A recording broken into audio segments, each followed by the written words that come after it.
हटाकर यहाँ लगा दो, उतने में नाम चिंगारी प्रकट हो जाएगी इस मनुष्य रूपी द्वार में और सब पापों को जला देगी। जब पाप जल जाएंगे तो ये कपाट खुल जाएगा।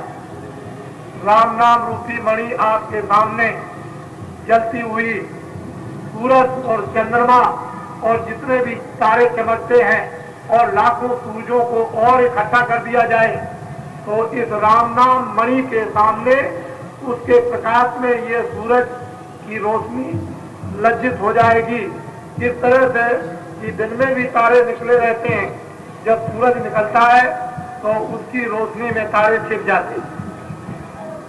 ऐसे ही राम नाम रूपी उस प्रकाश मणि में ये सूरज का प्रकाश छुप जाएगा। लेकिन जब तक चिंगारी नहीं नाम की मिलेगी, पाप भस्म नहीं होंगे, कपाट खुलेगा नहीं, तो फिर कैसे सामने दिखाई देगा। ये लेट के बैठ के सुबह शाम दोपहर 10 मिनट आधा घंटा घंटा भर जब जहां जिसको समय मिल जाए, नहाओ मत नहाओ, कहीं समय भी मिलता है तो छठी में कर लो, वहां भी नाम धन मिल जाएगा। इससे और सुगम सरल इस कलयुग में क्या साधना हो सकती है कि छठी में छुआछूत भी नहीं, वहां भी ऐसे अमूलक धन को कमा सकते हो। पर अफसोस ये है कि ये सब कुछ सुविधाएं देने पर भी ये जीव इतने माया प्रपंच में भूले कि उनको माया से होश ही नहीं आता कि हमारी भलाई किसमें है, हमारा हित कौन करेगा। वो तो ये समझते हैं कि माया ही हमारा हित करेगी और माया रोज आपके हाड़ों को तोड़ती है, रोज रुलाती है, रात को सोने नहीं देती, दिन को बैठने नहीं देती, मोहब्बत और प्यार किसी से करने नहीं देती, 24 घंटे छड़ी लेकर और तुम्हारी कमर में मारती रहती है और बंदर की तरह से तुमको नचाती है। फिर भी तुम ये समझते हो कि हमारा खेती इसी से होगा। महात्माओं को अपना हित भी नहीं समझते, मददगार अपना दोस्त नहीं आप समझ रहे हो, तो इसमें किसकी भूल है। अधिकार आपको अच्छे और बुरे कामों का पूरा मिला है, देखने सुनने बोलने समझने का, तो अधिकार का दुरुपयोग करो तो गलती आपकी, कोई भगवान की और देवताओं की तो गलती नहीं। तो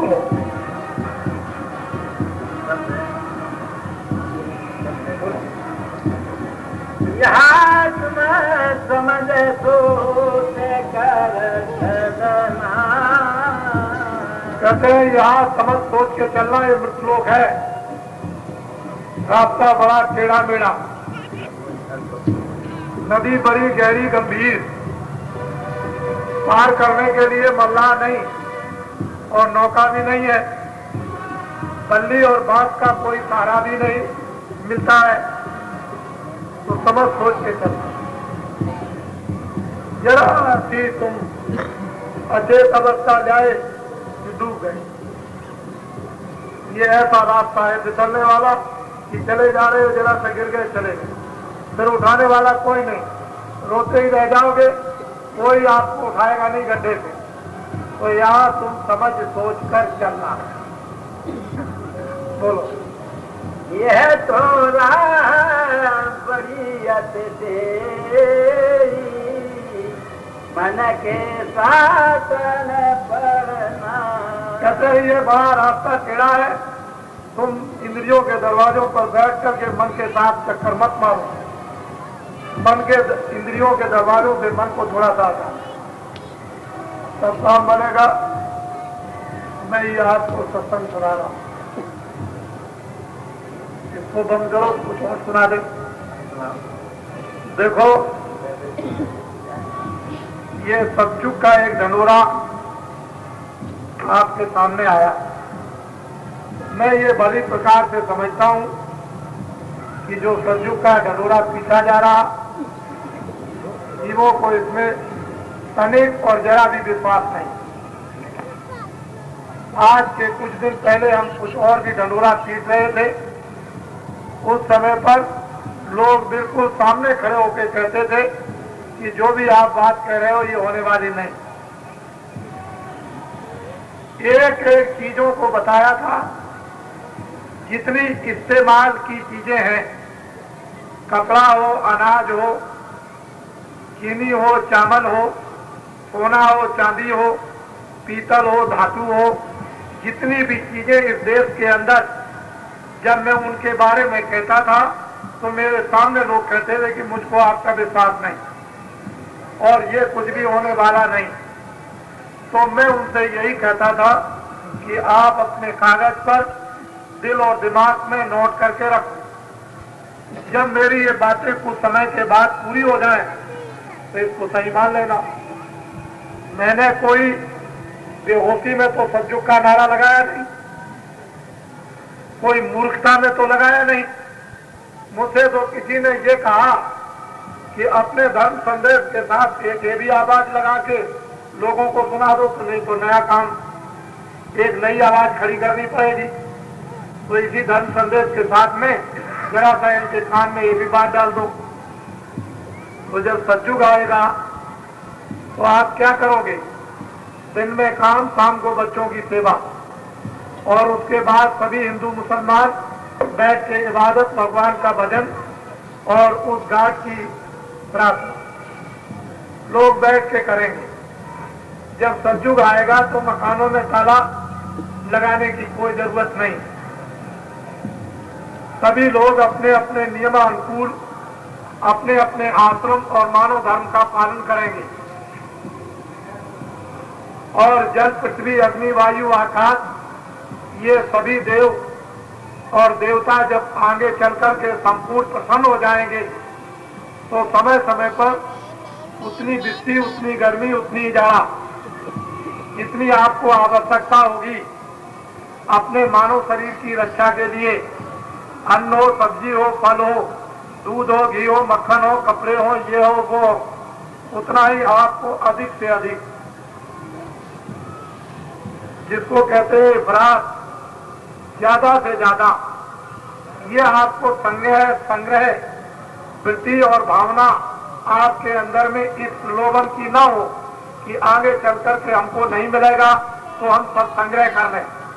इतनी उदारता लोगों में होगी कि लोग अपना सब कुछ हंसी खुशी और प्रसन्नता के साथ दे दिया करेंगे और जरा भी उनका मन कलुषित और मैला नहीं होगा।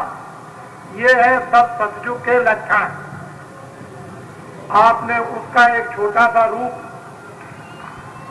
अभी इसी साल फरवरी के महीने में, एक महीने कलब बाद, और 15 दिसंबर सन 78 से कार्य काशी में शुरू हो गया। लेकिन एक आदमी से भी नहीं पूछा गया कि तुम कहां रहते हो। किसी ने नहीं पूछा। जितने भी रोटी बनाने वाले, सब्जी बनाने वाले, बर्तन मलने वाले, झाड़ू लगाने वाले, दिन रात नर नारी काम करने वाले, एक आदमी से भी नहीं पूछा कि तुम किस जात के हो और तुम कहां के रहने वाले। जो लेन में बैठ गया सब खाओ। देने वाला कौन है? वो तो बाबा जी ने ये ऐलान कर दिया था कि हमको जब जरूरत पड़ेगी तो हम गंगा महारानी से उधार मांगे, उधार। और काशी में जितनी आबादी है उस काशी की पूरी आबादी को, यानी मैं 10 दिन भोजन करा सकता हूं। कितने लाख की आबादी है काशी की? 12 लाख की आबादी। और ये बच्चियां, ये देवियां काशी में कितनी पहुंची थी कि ये देवियां इतनी काशी के उस गंगा तट रेती के मैदान पर थी कि 4 काशी बच जाती। 4 काशी, 4। 12 लाख की आबादी काशी की, इन देवियों से केवल एकमात्र 4 काशी बचती। इतनी देवियां उस रेतीले मैदान पर थी। तो आपको ये बात सोचना चाहिए कि किसी से नहीं पूछा कि तुम कौन हो। जब इनके लाखों चूल्हे जल